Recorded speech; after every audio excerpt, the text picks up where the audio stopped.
todos y todas al último coloquio de este semestre y no es el del año porque vamos a tener uno extra en diciembre que surgió, que creo que les va a interesar a muchos de la U, ahí luego les paso una info. Pues yo quería entonces aprovechar que era el último del semestre un poquito para decirles que analizo un poquito de que este año el CIPA tomó un poquito el esfuerzo de que el seminario fuera un poquito más constante, entonces que la gente tuviera más claro que aquí está el seminario. El centro somos 20 y pico, tal vez alrededor de llegando a 30 investigadores, no sé, no, perdón, somos 50 y pico era el proyecto. Creo que somos 50 y tantos alrededor de casi 30 proyectos, una cosa así. Entonces, hay mucho que hablar entre nosotros, hay mucho de que ver. Muchas veces, justamente siento que no sabemos lo que hacemos los demás. Entonces este espacio está creado un poquito para eso. Y también para salir un poquito también de Costa Rica. Hemos estado invitando gente afuera, sobre todo gente digamos, como los países más cercanos, Colombia, México y países centroamericanos. Entonces los insto a que tomen este espacio, ¿verdad? Vengan a las charlas o me contacten a mí si quieren dar una charla. Ahorita están abiertas para el próximo semestre. Entonces si quieren hacer algo, sí. Perdón, vamos a hacer el ciclo de verano. Sí, vamos a hacer en verano, también vamos a continuar con charlas, pero tal vez en un ritmo un poquito menos. Vamos a hacer tal vez una charla al mes, básicamente. Entonces, 5 minutos. Entonces, nada más un poquito para que sepan. Ok, entonces, bueno, ya, perdón por hablar tanto. Entonces, ahora me gusta presentar para esta última charla del semestre al doctor Darío Alberto Mena Arias. Él es profesor de la Escuela de Matemática, es el director del Centro de Estudios de Posgrado, bueno, no, de Posgrado Matemática del Lucero. Es investigador del CIRPA y pues él estudió en la carrera de enseñanza de la matemática y la de matemática aquí en la UCR, luego estudió su doctorado en Georgia, en Georgia Tech. Gracias. Y su área de especialización es el análisis armónico. Hoy nos va a hablar sobre conjuntos de Cantor de enteros, entonces supongo que además es un poquito combinación de análisis con otras áreas.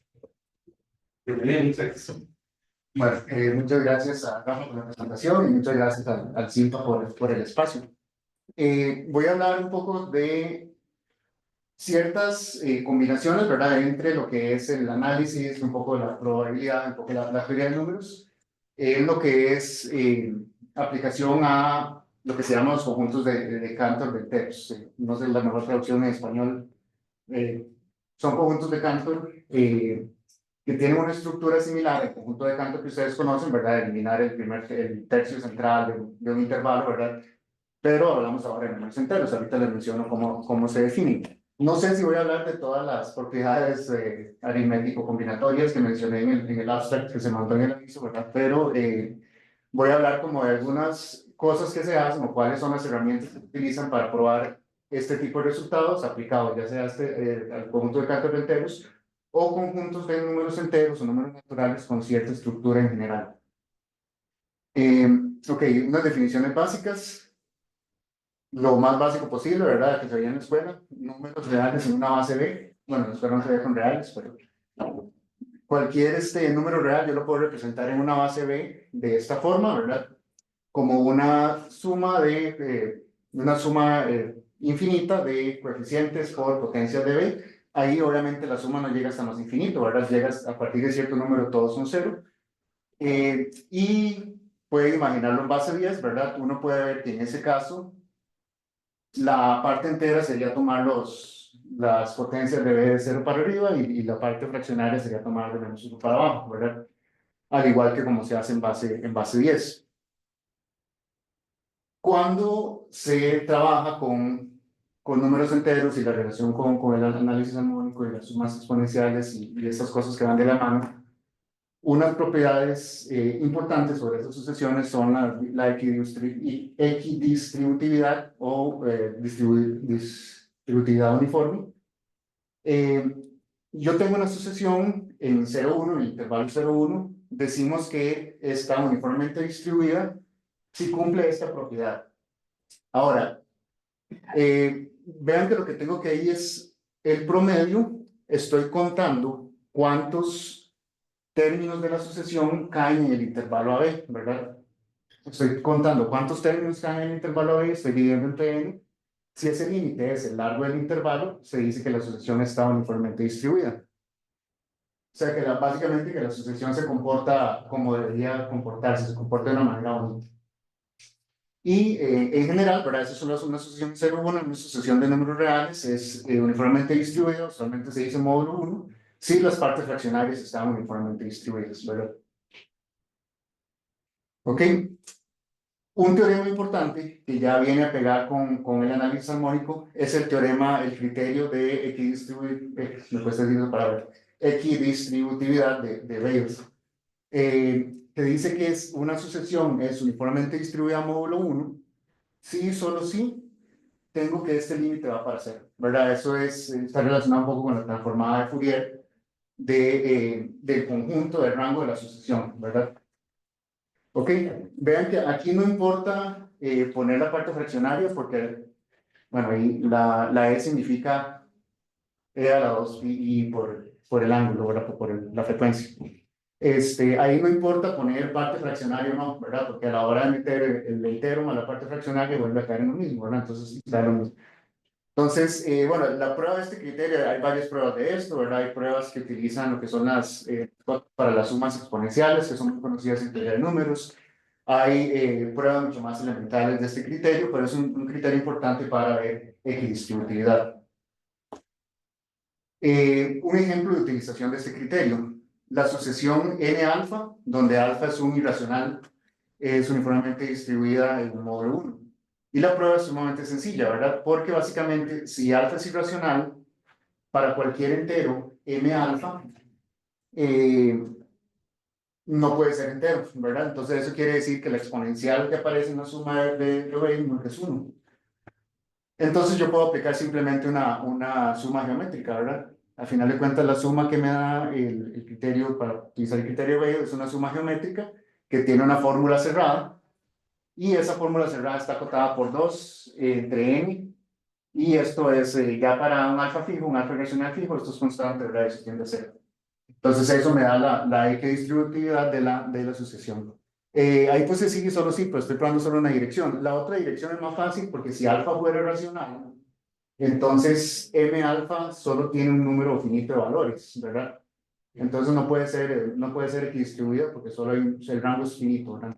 Tiende a ser la densidad que define la equidistributividad. Okay.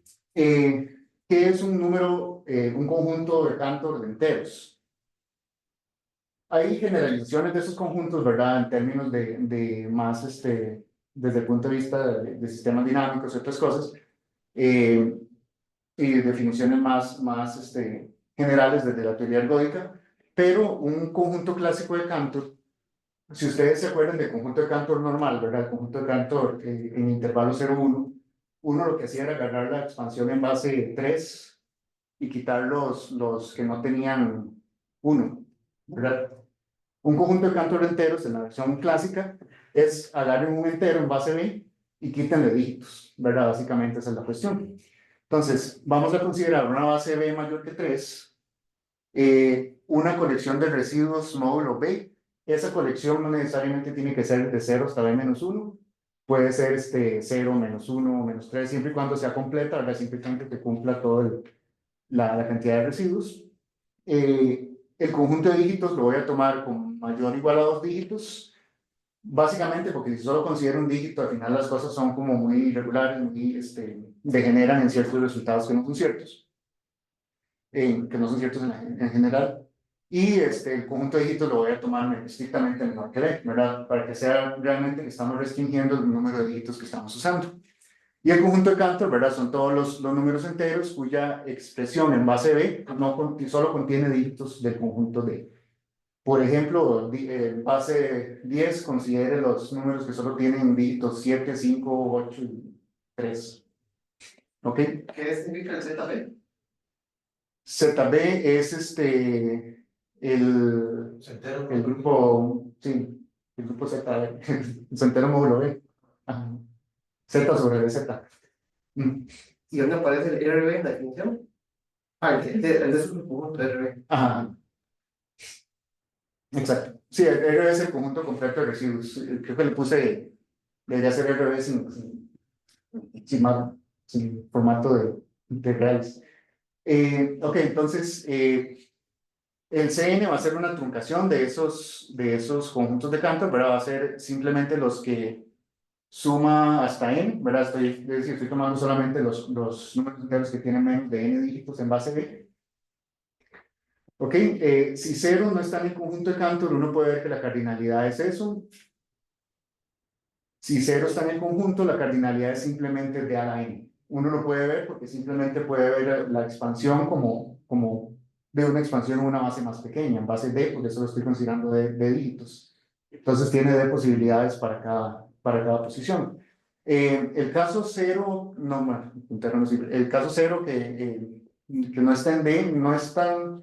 Se pueden hacer cálculos con eso, pero no, muchos de los teoremas van a requerir que el 0 esté en D para que se cumplan los teoremas de velocidad y todas las cosas que vamos a mencionar.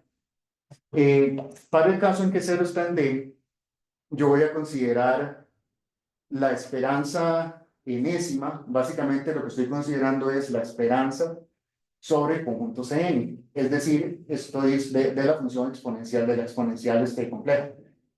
Estoy dividiendo entre la cardinalidad del conjunto, o sea, de a la n, sumando sobre todos los números de Cantor en ese conjunto, y la exponencial ahí, ¿verdad? Es básicamente la transformada de Fourier de ese conjunto, la transformada discreta de Fourier. ¿Ok? Si yo acomodo eso, ¿verdad? Simplemente es tomar todas las enétuplas de dígitos en D, y sumar todo aquí simplemente estoy escribiendo la forma explícita de J, ¿verdad? Su descomposición en base B.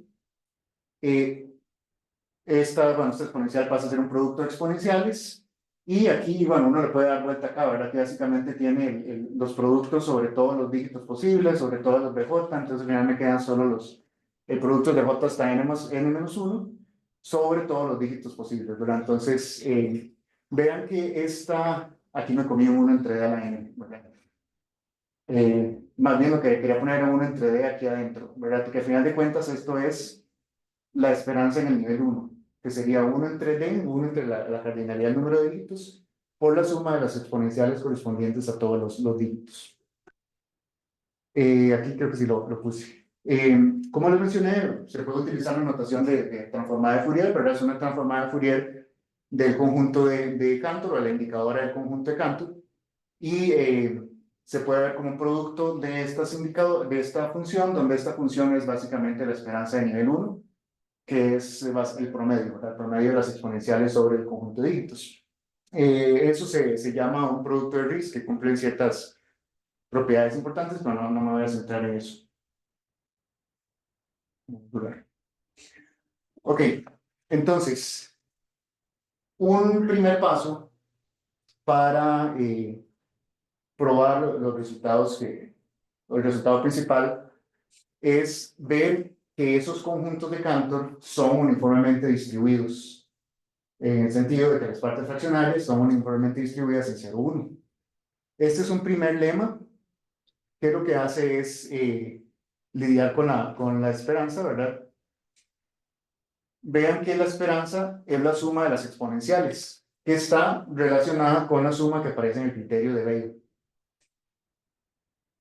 Ok, lo primero es que esa esperanza tiende a 0 cuando k tiende a infinito, con la restricción de que el conjunto de dígitos sea mayor o igual que 2, menor o igual que b.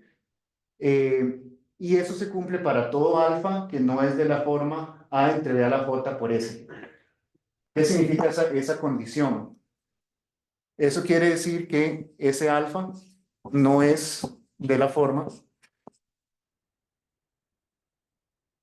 A entre B a la J.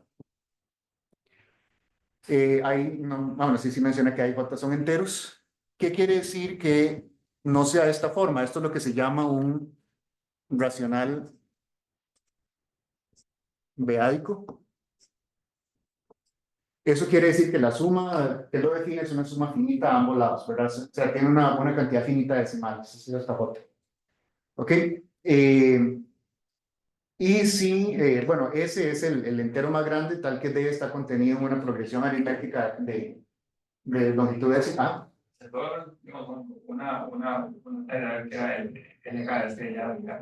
LK es básicamente la esperanza sobre el conjunto de.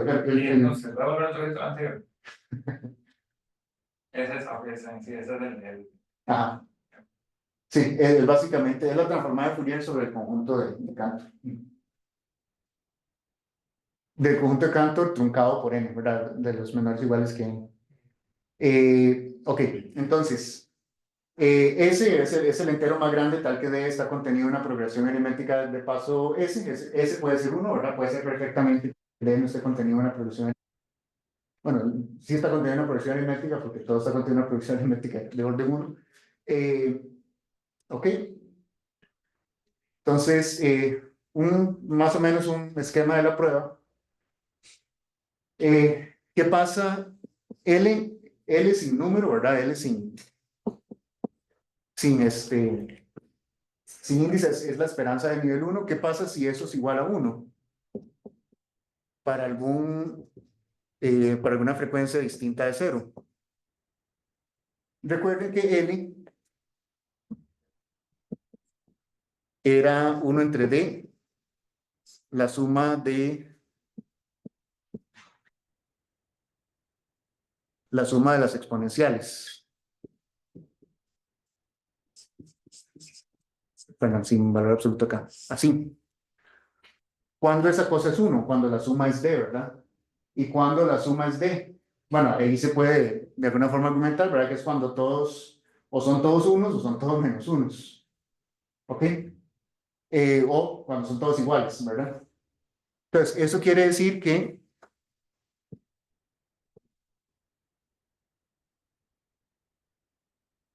eso es cierto para todo par de dígitos. ¿Sí se ve bien ese marcador? Ok. Pero si eso es cierto para todo par de dígitos, eso lo que me está diciendo es que, recuerden que esto es una exponencial simplemente. Más menos 1, pero más menos. ¿Perdón? No puede ser más menos 1, entonces. No, porque estamos sumando todos y después sacando el valor absoluto. Entonces, si hay más menos, se cancelan. Entonces, quiere decir que esto es 1, ¿verdad? Y eso lo que quiere decir es que D menos D' por el ángulo tiene que ser entero. ¿Ok? Y esa es esa condición de I, ¿verdad? Bueno, no lo puse, ¿verdad? Pero tiene que ser entero, eso quiere decir que el ángulo es racional, ¿verdad? Y si el ángulo es racional, el denominador tiene que dividir a las diferencias para todos los dígitos, ¿verdad? Entonces, eso lo que me dice es que si hay términos distintos de 0, perdón, si hay términos donde vale 1, D tiene que estar contenido en una progresión aritmética de paso S, ¿verdad?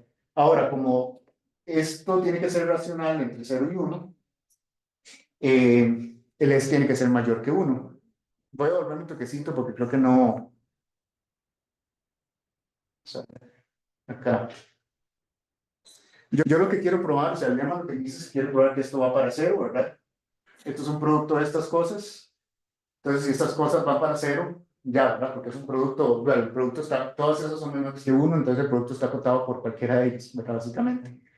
Entonces, con eso bastaría probarlo. ¿Ok? Eh, Aquí hay un truquillo un poquillo, no sé si voy a dar todos los detalles, pero básicamente lo que quiero es controlar este producto,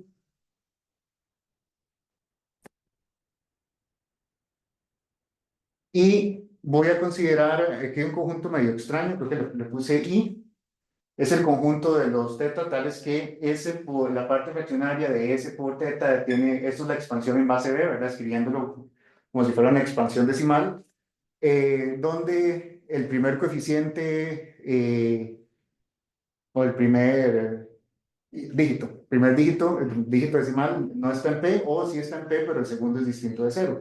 P es la sucesión, la progresión aritmética en la cual está contenida los conjuntos de diferencias. Ese conjunto está definido así simplemente para que, bueno, aquí está, para que este supremo sea menor que 1. Básicamente estoy tomando un supremo, es un conjunto cerrado. Entonces, ese supremo, o sea, ya vimos que esto vale 1 si solo si el ángulo es de esta forma, ¿verdad? Si uno tiene este conjunto de esta forma, los puntos de esta forma no caen acá, ¿verdad? Entonces, todos los puntos de esta forma van a satisfacer que esto es menor que 1, entonces el supremo es menor que 1. Y consideramos un tipo stopping time, que es los J tales que B a la J por alfa está en ese conjunto. Entonces, el Ln de alfa, que era el producto desde J igual 0 hasta n menos 1, de L de alfa, eso está acotado por, vamos a ver, lo que el tau n lo que está contando son los de esta cantidad, cuáles están acotados por rho, ¿verdad?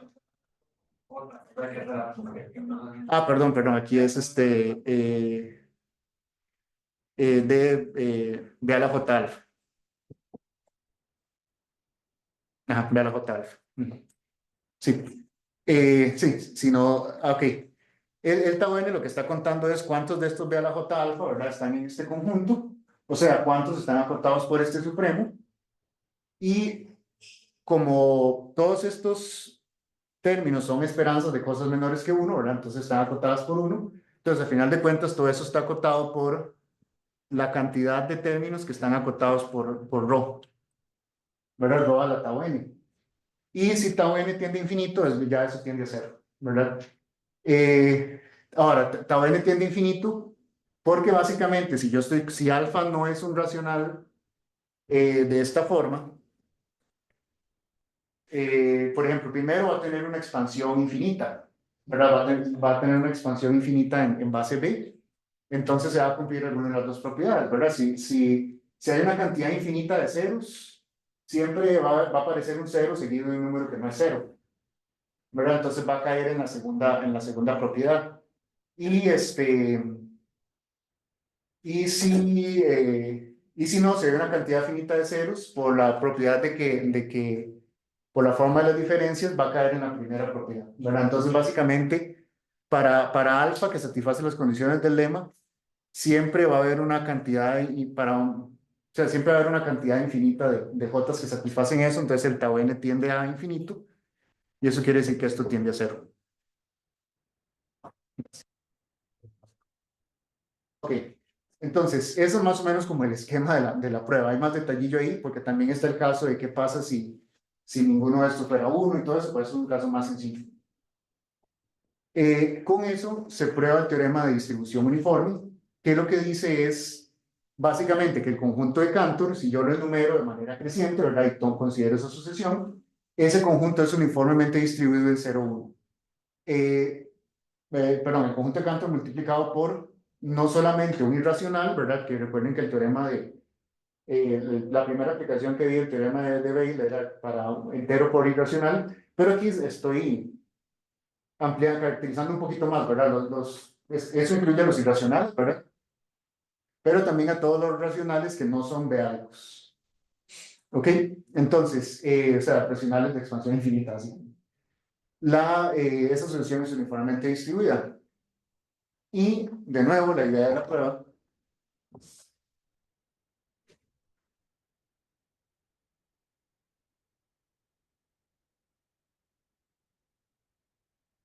es que ya tenemos, aquí como una idea general, que el lema anterior, recuerden que el lema anterior lo que tira es el LK,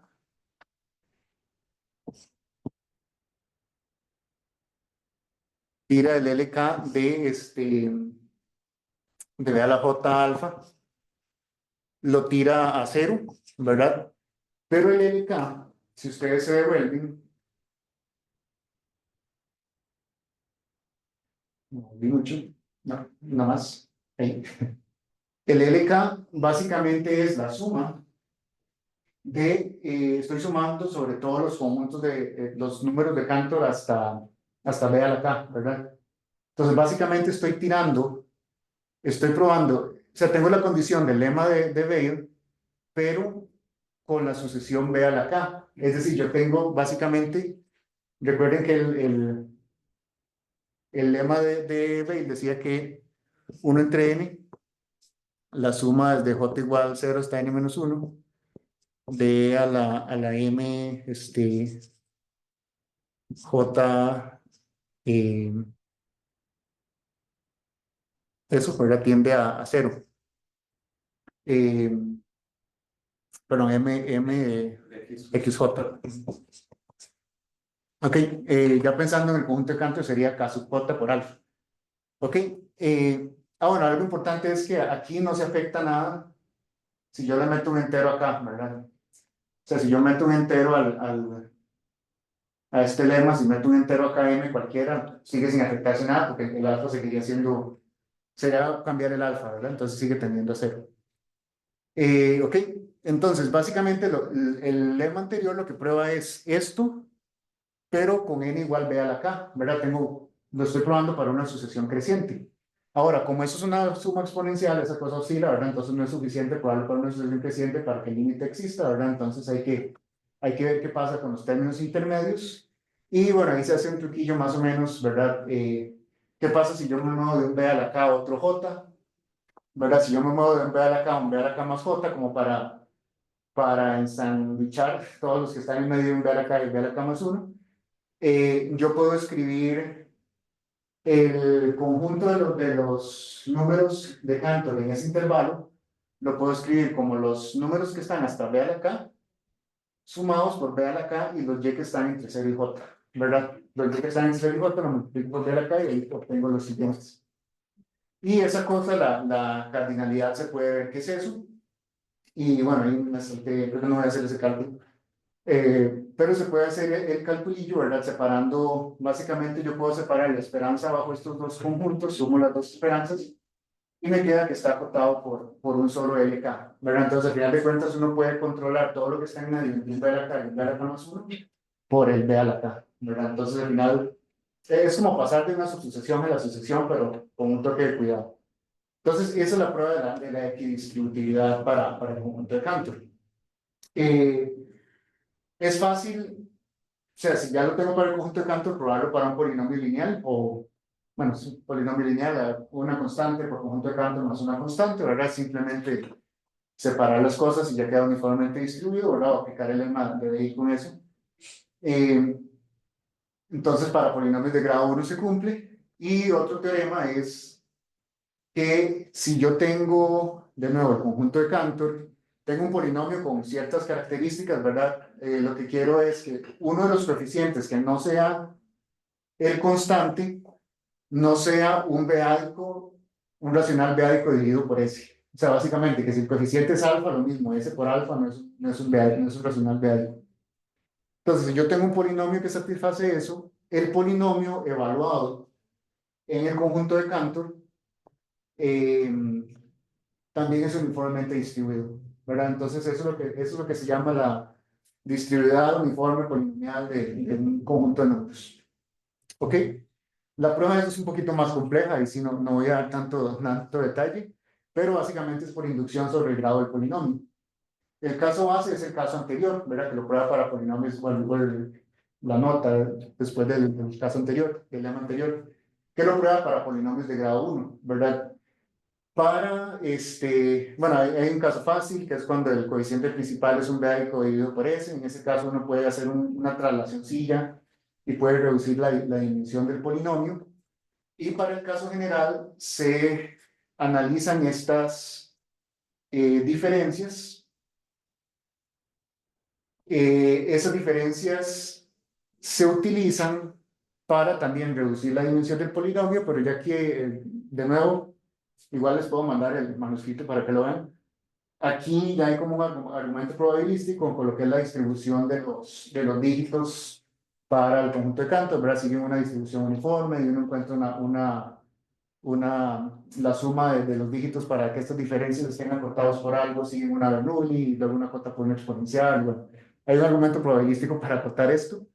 Y esto implica la equidistributividad del polinomio por lo que se llama el truco de Van der Kortut, que es básicamente que si yo tengo una sucesión tal que xn más h menos xn es uniformemente distribuida para todo h natural, digamos, entonces xn es uniformemente distribuido. ¿Ok? Entonces eso es lo que se utiliza para eso. Ok, un teorema ergódico que sale de esto es básicamente si ustedes tienen, bueno, ahí mencioné lo que es un sistema que preserva medida, pero lo defino más adelante. Si ustedes tienen un sistema que preserva medida, básicamente si ustedes tienen un espacio de medida y T es un operador que puede ser el espacio en sí mismo, ¿verdad? Tal que preserva la medida, que es la medida de T inversa de B es igual a la medida de B. Entonces, si yo saco los promedios, ¿verdad? Si yo saco los promedios sobre los conjuntos de Cantor hasta N, ¿verdad? D o F es una función L2 en el operador, entonces ese límite existe en L2, ¿verdad? Eso es un tipo de teorema ergódico y básicamente eso es una consecuencia del teorema espectral porque el teorema espectral me dice que ese límite existe si las límites de las exponenciales convergen, ¿verdad? Ya por la descomposición. Y eso es exactamente la equidistributividad, ¿verdad? La equidistributividad es que es el límite. O sea, el hecho de que sea uniformemente distribuido y el lema de Bell me dice que la suma de las exponenciales o el espectro, bueno, la descomposición converge, ¿verdad? Entonces es como un teoremilla ahí que sale como corolario de eso. Ok, entonces, el teorema principal, digamos, la motivación por la que se empezó a hacer esto, es lo que es el teorema de Sarkozy. El teorema de Sarkozy, no sé si puse la definición clásica, dice, vamos a ver, yo tengo un conjunto de los números naturales. En los números naturales no es tan natural definir una medida de probabilidad. Es un poco difícil, ¿verdad? Pero un buen sustituto para una forma de medirlo es lo que se llama la densidad, ¿verdad? Básicamente, ¿qué es la densidad de un conjunto? Interseco el conjunto con el intervalo de 0 a n, lo divido entre n y saco el límite de ese cociente, ¿verdad? Esa es la densidad de un conjunto. Por ejemplo, la densidad del conjunto de los números pares es un medio, ¿verdad? Si ustedes intersecan los números pares de 0 hasta n, da n medios, entre n a un medio. Bueno, existe lo que se llama la densidad superior, que es cuando tomamos el INSUP, existe el IMINF, y un conjunto tiene densidades y datos son iguales, etc. Aquí nos vamos a fijar solamente en la densidad superior. Ok, un conjunto es intersectivo, no sé si es la mejor traducción, o Sarkozy. Sí, siempre que yo tengo un conjunto con densidad positiva, entonces el conjunto de diferencias interseca mi conjunto S. O sea, ese es el conjunto que es intersectivo. Entonces, siempre que yo tenga un conjunto denso, o sea, con densidad positiva, el conjunto de diferencias intersecan a S. El teorema clásico, bueno, eso es una consecuencia que no voy a utilizar luego, que si es intersectivo, entonces para cada entero Q siempre hay un entero que es 0 módulo Q. No voy a utilizar esa propiedad. El teorema clásico de Sarkozy, el teorema original de Sarkozy, lo que dice es que si yo tengo un subconjunto, vamos a ver, voy a tomar S como el conjunto de los cuadrados, ¿verdad? El conjunto de los cuadrados perfectos. A de X es el conjunto máximo de enteros que puedo seleccionar tal que A menos A intersección S sea vacío. Entonces, A de X es el conjunto más grande de números enteros que puedo tomar tal que eso. Y lo que dice el teorema de Sarkozy es que el cociente A de X entre X tiene este comportamiento asintótico que tiende a ser, ¿verdad? Entonces, básicamente lo que está diciendo eso es que el conjunto más grande de números enteros que puedo agarrar, tal que el conjunto de diferencia no contenga enteros, cuadrados, perdón, tiene densidad cero. En otras palabras, si un conjunto tiene densidad positiva, entonces el conjunto de diferencia siempre va a contener un cuadrado. Ese es como el teorema original de... Depende de eso, entonces. Sí depende de ese, porque es como qué tan...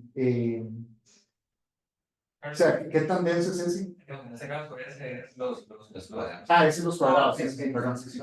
Sí, perfecto. Sí, sí. Sí, sí, sí, si ese es muy denso, entonces va a intersectar otro denso, básicamente esa es la cuestión. Ok, pero digamos que la formulación de F así originalmente encontró como la fórmula asintótica y eso se puede obtener en general. Entonces, lo que se puede preguntar es distintos conjuntos de enteros, ¿verdad? También, como consecuencia de esos argumentos de Sarkozy, está que los primos más uno o los primos menos uno son intersectivos. Es decir, que si yo tengo un conjunto de densidad positiva, siempre voy a encontrar dos números cuya diferencia es un primo más uno o un primo menos uno. Bueno, por aparte, ¿verdad? Siempre voy a encontrar uno que es un primo más uno y también se puede encontrar un primo menos uno, ¿verdad? Ese es otro teorema clásico en ese sentido de intersectividad. Y bueno, hay relaciones de estos teoremas con varias conjeturas, ¿verdad? Hay conjuntos más fuertes y los que uno podría, la prueba no existe, ¿verdad? Que uno podría probar para varias conjeturas, pero se intenta probar teoremas tipo Sarkozy para distintos conjuntos de enteros, y uno de esos es el conjunto de Cantor, ¿verdad? Si Cantor es un conjunto intersectivo o no. Hay un enfoque Fourier analítico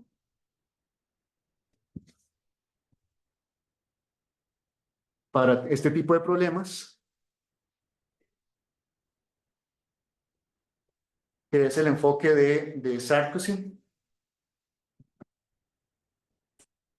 Y más que todo el trabajo de Maynard, no sé si Alan, Maynard Steiner ya, no me acuerdo, ¿no? ¿El Nayes Fields? Ah, ¿El Nayes Fields? sí. Ah, el Steiner. Ah, sí, no, estoy confundido con otra persona. Que es básicamente el enfoque Fourier analítico. Voy a trabajar con un modelo pequeño para ver más o menos cómo es que se resuelve eso en modelo analítico, ¿verdad? Entonces, voy a trabajar con los cuadrados. U es el conjunto de los cuadrados. Y voy a agarrar un conjunto A, tal que A menos A, intersección Q, es vacío. O sea, B que sale de ahí. ¿Ok? Ahora, esto es equivalente a decir que esto es cero, ¿verdad? Por el hecho, recuerden que cuando uno saca la convolución, ahí aparecen las diferencias, ¿verdad? Entonces, cuando uno arma bueno, ahí no es una integral, ahí sería una suma porque es discreto, ¿verdad? Entonces, básicamente, estas cosas tienen distinto soporte. ¿Qué significa Los, producto interno, pero discreto. La suma de componentes. O sea, ahí sería, bueno, sería la suma sobre X en Z. Bueno, aquí es ZP, sí. Ah, sí, estoy trabajando en ZP para que sea más fácil. En ZP de esto.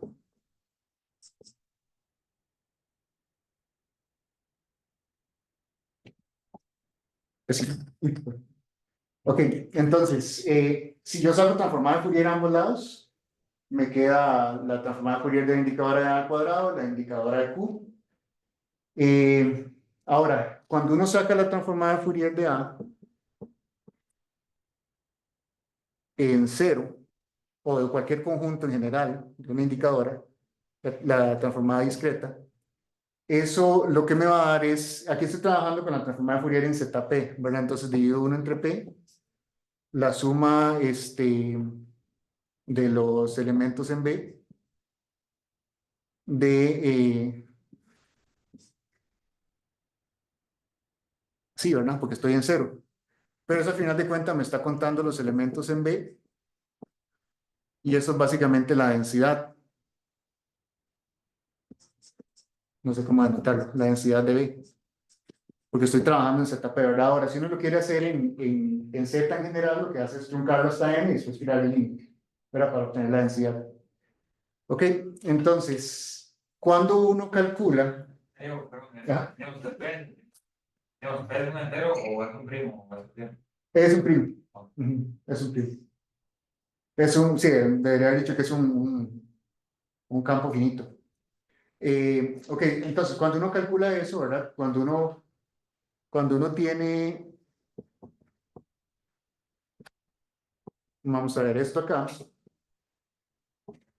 en cero, el coeficiente cero, eso me va a dar entonces alfa, alfa al cuadrado, donde alfa es la densidad de A.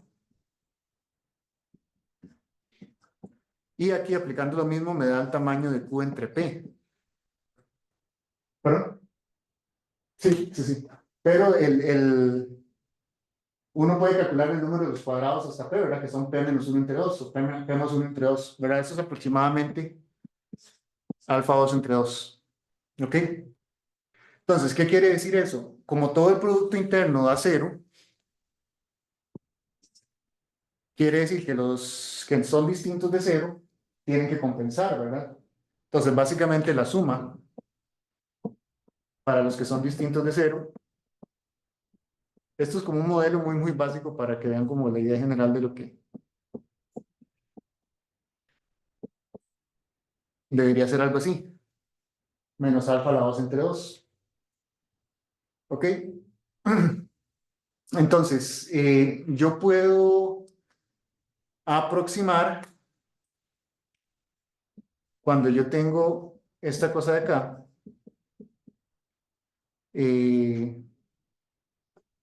Esto es la suma 1 entre el tamaño de Q, la suma de los X que pertenece a Q.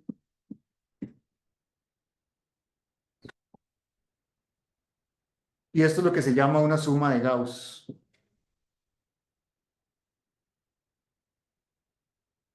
¿Ok? Ahora, esto varía mucho dependiendo del problema, ¿verdad? Dependiendo del conjunto que se utilice, porque ya los estimados de las transformadas de Fourier pueden ser muy diferentes, aquí son muy sencillos. Estas sumas de Gauss, hay varios teoremas relacionados a sumas de Gauss, de distintos conjuntos, de los cuadrados, etcétera. Hay sumas más generales que se llaman sumas de Ramanujan, pero un estimado para la suma de Gauss es que esto está acotado por 1 entre raíz de P. Entonces, básicamente lo que tendría es esta desigualdad. Bueno, tendría que alfa a la 2 entre 2 es menor o igual que, de aquí me sale un alfa, sale este 1 entre raíz de P y esto me da esta desigualdad. ¿A qué quiero llegar con esto? Que si yo asumo que, que A menos A intersección Q es vacío, llego a que la densidad del conjunto A, ¿verdad? Porque esta es la densidad, tiene que ser pequeña. ¿Verdad? Entonces, el tipo de resultados que se pueden sacar con el enfoque Fourier analítico es que a partir de cierta densidad, yo ya tengo intersectividad, ¿verdad? Me da como un rango, a partir de cierta densidad yo tengo intersectividad. Ese es el enfoque de Fourier. Hay una parte donde en el artículo donde tenemos cotas de Fourier para nuestro problema, ahora es un modelo más pequeño, pero la prueba final, la prueba fuerte la terminamos haciendo con el enfoque ergódico. Eh, con el enfoque ergódico, lo que vamos a utilizar es un teorema que se llama el teorema de correspondencia de Furstenberg, que básicamente lo que me hace es convertir un problema de teoría de números a un problema de teoría ergódica. Entonces, bueno, primero la definición, un sistema que preserva medidas, lo que había mencionado, ¿verdad? Tengo un espacio de medida, una sigma álgebra, tengo un operador que preserva la medida en el sentido de que la medida debe ser t inversa por b. Bueno, hay un montón de la teoría ergódica es muy amplia, pero voy a como listar las cosas que necesito, los nombres que necesito. Un conjunto entero se llama un conjunto de recurrencia si para todo conjunto, pues todo sistema que preserva medida y todo conjunto de medida positiva, siempre voy a encontrar un n en ese conjunto tal que cumple que esta medida sea cero, mayor que cero, perdón. La medida de A intersección T a la menos n de A. ¿Por qué se llama conjunto de recurrencia? Porque, ¿qué pasa o sea, básicamente lo que me está diciendo es que si yo tengo un conjunto de medida positiva, tengo un conjunto de medida positiva donde X pertenece a A y X pertenece a T a la menos n de A. ¿Pero qué significa eso? Que T a la n de X pertenece a A. O sea, X pertenece a A y T a la n de X pertenece a A. Es decir, que si yo empiezo de X y empiezo a iterar el operador, ¿verdad? Empiezo a jugar con la dinámica del operador, en algún momento voy a regresar a A. Por eso es que se llama punto de recurrencia. Conjunto de recurrencia, perdón, ¿verdad? Entonces, esos son los índices precisamente para los cuales existe o algún tiempo en el que regreso a la. ¿Ok? Ahora volvamos al caso de los números enteros. Voy a considerar el operador de traslación por 1, ¿verdad? Que el n va a n más 1. Es fácil probar que la densidad de un conjunto es la densidad del conjunto trasladado, ¿verdad? Es simplemente ahí modificar el índice entrecillo. Y el teorema de correspondencia de Fustenberg dice lo siguiente. Si yo tengo un subconjunto de los naturales, siempre puedo encontrar un sistema que preserva medida y un conjunto de ese sistema tal que hay cierta correspondencia, ¿verdad? La medida del conjunto va a ser la densidad superior del conjunto de los números naturales y tengo esta desigualdad donde n es un subconjunto, F es un subconjunto finito, ¿verdad? Tengo que el pullback sería eso, ¿verdad? El de t evaluado a nada es lo mismo que la medida de toda esta intersección, es menor o igual que la densidad superior de estas cosas. Ese es el teorema de correspondencia de Fustenberg.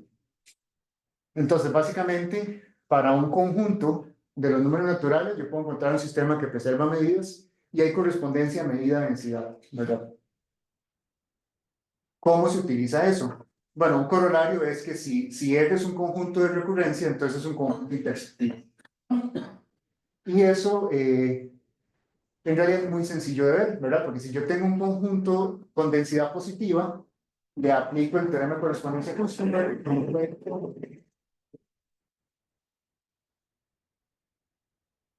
Encuentro el conjunto A que corresponde, ¿verdad? Que tiene la misma medida que la densidad. Entonces esa medida es positiva. Y como es un conjunto de recurrencia, entonces como estos conjuntos son medida positiva, ¿verdad? Y R es un conjunto de recurrencia, entonces siempre va a haber un n que pertenece a R, tal que la medida del conjunto de los x que retornan en tiempo n es mayor que 0, pero la densidad acota por arriba de esto, ¿verdad? Entonces la densidad de esto es positiva. ¿Y qué significa esa densidad, verdad? ¿Qué significa que esta densidad es positiva? Quiere decir que realmente hay puntos ahí, ¿verdad? Es mucho más fuerte. Si hay un X acá, entonces quiere decir que X más N pertenece a N, y eso quiere decir que N está en conjunto de diferencia. ¿Verdad? Entonces siempre puedo encontrar un N en el conjunto R que interseca A por N. Entonces densidad positiva implica que M menos E interseca a R. Entonces conjunto de recurrencia implica intersectivo. De hecho es un sí, solo sí. La otra dirección es un poquillo más complicadilla. Hay un lema ahí, no lo quise poner acá, se llama el lema de intersectividad, pero es un sí, solo sí. Recurrencia sí, solo sí intersectivo. Y eso lo aplica para la traslación. El número de correspondencia. Hay versiones más generales que han salido, pero digamos que el base es para traducción. Ok, entonces, para probar que algo es intersectivo, es suficiente probar que es de recurrencia. Y ahora la cosa es cómo se prueban qué cosas son de recurrencias. Entonces, ahora es donde entran cuáles son las herramientas de la teoría ergódica para probar que hay cosas de recurrencia. Ok. Un teorema que se utiliza es por medio de la medida espectral, o lo que se llama la medida de Hertz, que básicamente si uno tiene un espacio Hilbert y una isometría, entonces siempre va a existir una medida finita tal que su transformada de Fourier es básicamente este producto, ¿verdad? Las iteraciones de UN en H por H. y esto es la transformada de Fourier de la medida, ¿verdad? Entonces, el coeficiente enésimo de la transformada de Fourier de la medida es esto. ¿Cómo se aplica eso a nuestro caso? Tomamos un sistema que preserva medida, tomamos h como L2 de x, tomamos el operador u como g composición con t, donde t es el operador que preserva medida, eso es lo que se llama un operador de Tuchman, y tomamos f como la indicadora. Entonces, esta igualdad de acá se transforma en que el coeficiente enésimo de Fourier es la medida de esa cosa en la que estamos interesados. ¿Ok? Vamos a ver. Y el teorema final, ¿verdad? Sería el teorema principal, que si tengo un conjunto clásico de Cantor con base B, con dígitos entre 2 y B, con 0 que pertenece a D, para todo entero M se tiene que el conjunto de las potencias enésimas de Cantor es intersectible. O sea, no solamente estoy probando que el conjunto de Cantor, sino las potencias enésimas, que es un polinomio en K. ¿Ok? Y la idea de la prueba, el tiempo que queda, no me alcanza. Tengo la medida de Herlitz correspondiente, ¿verdad? A esta sucesión, o sea, básicamente este es el coeficiente enésimo de Fourier de esa medida. Uno puede probar por el teorema ergódico que la medida de 0 es 0. Básicamente, ¿cómo? Tomo el promedio, 1 entre n, la suma de n igual 1 hasta, no, j igual 1 hasta n, mu de a, intersección t a la menos na. Eso es lo mismo que 1 entre n. Lo voy a poner la suma de j igual 1 hasta n. Aquí esto era lo mismo que la integral de 0 a 1 de a la vamos a ver, algo así. Y la cuestión es que esto converge. Vamos a ver, si yo tiro n infinito y cambio la suma con la integral, esto converge a la medida en 0, ahí intercambiando la suma con la integral, ¿verdad? Y esto de acá es esto se puede ver como o sea, lo puedo ver como el producto interno, puedo ver como los promedios del producto interno que sale en el teorema ergódico, ¿verdad? Y eso converge a una proyección que es converge en L2 a una proyección que es la medida de A, y la medida de A es mayor que 0. ¿Verdad? Entonces, básicamente, estos promedios convergen a esto converge a la medida de A al cuadrado, más bien, donde esto sale de la norma L2 de la proyección a la que converge esto por el teorema ergódico en L2, y esto es la medida 0, la medida 0 es mayor que 0. Entonces, la medida nu, ya esto también tiene que ver un poco con la teoría de la descomposición espectral de esas medidas espectrales, que uno acomoda el espectro de manera creciente y otras cosas, ¿verdad?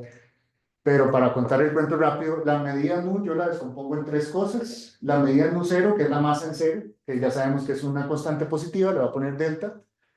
Nu 1, voy a tomarla, bueno, no sé si en la teoría ergódica, no sé si han visto que existe la parte discreta de una medida espectral y está la parte no discreta de una medida espectral. Entonces, a la medida 1 le voy a tirar racionales de esta forma, que es de la forma que aparece en los teoremas anteriores de distributividad. Y uno puede elegir esos racionales suficientemente grandes. De nuevo, eso tiene que ver un poco con la teoría de cómo se comportan las medidas espectrales, acomodando el espectro un poco. Básicamente lo que quiero hacer es tirarle todos los racionales a mu1 para que los racionales que queden tengan una masa menor que delta cuartos, ¿verdad? O sea, básicamente la masa que queda la voy a tirar a delta cuartos. Y eso se puede hacer, bueno, hay teoremas de límites para eso. Y nu2 es el resto de la medida, ¿verdad? Entonces, así como en términos generales, yo lo que quiero fijarme acá es qué pasa con esto, ¿verdad? Recuerden que lo que quiero probar es que el conjunto de Cantor es un conjunto de recurrencia. Entonces, basta con encontrar, para cualquier sistema que preserva medida, basta con encontrar uno de estos donde esta medida sea positiva, ¿verdad? Entonces, ¿qué pasa si todas fueran cero? O sea, si no existe un punto de retorno, básicamente. Aquí me faltó un m, ¿verdad? Porque estamos haciéndolo para cada m. Saco el promedio de esas cosas, un promedio de cero me da cero. Paso por el teorema espectral o por el teorema de Herlitz, paso a la transformada Fourier de la medida, ¿verdad? Evaluada en lo que estoy evaluando, el m que estoy evaluando en este caso, que es kj a la m. Aquí puedo intercambiar el límite por la integral, eso es simplemente convergencia acotada, o ejercicio de análisis 2. ¿Ok? Y lo que voy a hacer es separar la medida nula, separan estas tres cosas. Tengo la medida cero, porque si es básicamente la medida cero, estoy sumando solo sobre cero acá, ¿verdad? Entonces, si meto cero acá, me queda solamente la masa en cero, que es delta. Lo mismo si aplico la masa aquí, estoy sumando sobre racionales, ¿verdad? Entonces aquí me va a dar quedar la medida solamente 1. Y al final me queda este límite de acá. O sea, me queda el límite sin alterar ahí. Esto es delta, esto mayor o igual que delta. Bueno, esto es más grande, entonces no importa, ¿verdad? Lo que importa es ese delta. Pero ¿qué pasa con ese límite? Ese límite de adentro es el límite que sale en el criterio de Bell de equidistributividad, ¿verdad? Vean que es el límite aplicado a un polinomio, aplicado a kj a la m, ¿verdad? Entonces, ¿qué decía ese límite? Básicamente, que ese límite es cero para todos los números, excepto para los racionales diádicos que cumplen, diádicos, perdón. O sea, los racionales tal que son de la forma A entre B a la J por S. ¿Ok? Pero, entonces quiere decir que este límite es cero, excepto una cantidad de puntos racionales, pero recuerden que le estábamos tirando toda la masa de esos racionales a esta cosa, y le estábamos dejando poca masa a esto para que fuera menor que delta, creo que le puse delta cuartos. La cuestión es que esto es cero, esto es delta, y esto no alcanza para compensar este delta. Entonces ahí está la contradicción, ¿verdad? Entonces, esta es la forma ergódica de probar intersectividad de un conjunto, ¿verdad? Y esto es utilizando el método de Fustenberg y lo que es la descomposición espectral en ese caso. Entonces, creo que eso es todo lo que tengo que decir por ahora.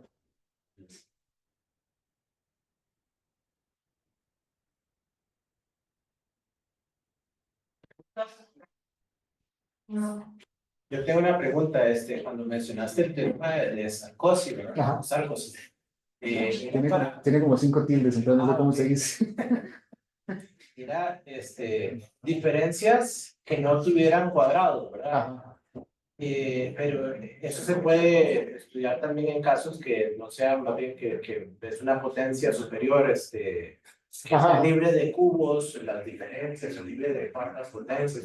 Sí, claro, son distintos problemas, lo que varía es el conjunto intersectivo que estamos tomando. De hecho, aquí bueno, hay un concepto de polinomio intersectivo, que son los polinomios que precisamente cumplen eso, las diferencias que no intersecan al polinomio evaluado en los enteros de ese número, ¿verdad? Entonces ahí entran los cubos y esas cosas. Pero sí, hay toda una teoría de lo que es otra cosa que también sigue de acá, ¿verdad? Probar que para un polinomio intersectivo se tiene intersectividad, el polinomio lo evaluamos en un conjunto de Kant, pero no, los polinomios que salen acá y los intersectivos no tienen intersección.